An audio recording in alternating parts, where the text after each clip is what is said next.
Hello everyone, welcome back to my YouTube channel. For today's video, paano ba mag-withdraw dito kay Pupo gamit ang USDT. So, kapag mag-withdraw tayo sa USDT guys, medyo malaki yung babayaran compared to GCash. Okay, so bago tayo magpatuloy, kailangan muna i-copy paste natin yung link kung kanino po tayo mag-withdraw. I-copy natin yung link niya. Okay, so dito ako sa kapatid ko mag-withdraw. So ito yung link niya. Ayan, i-copy mo lang. Then balik ka kay Popo. Punta ka na dito sa points. I-tap mo yung points and then withdraw now. And then i-tap mo yung dito. So GCash yung nakalagay dyan. So since USDT tayo, pindutin and then hanapin natin si USDT. Ayan, tab natin ang view. And then lagay natin yung password para ma-open.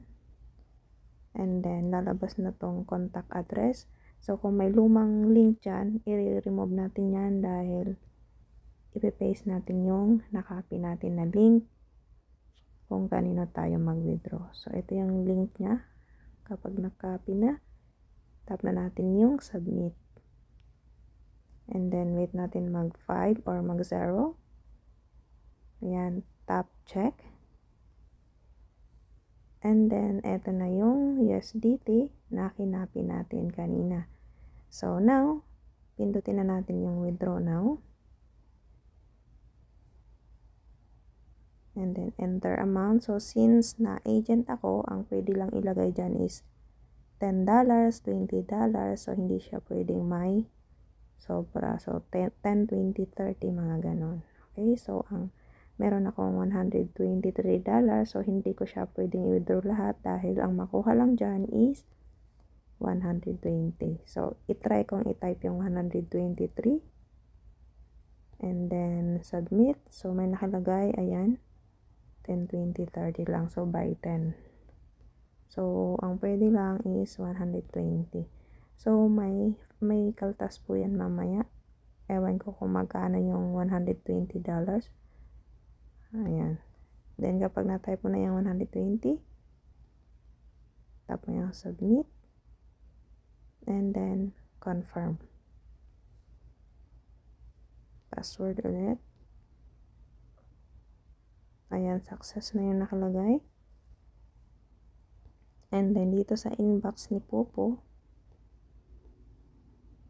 ayan, hindi siya nag-refresh. Wait lang. Ayan, ito na siya guys. So ito na yung 120. Ayan, paying na yung nakalagay.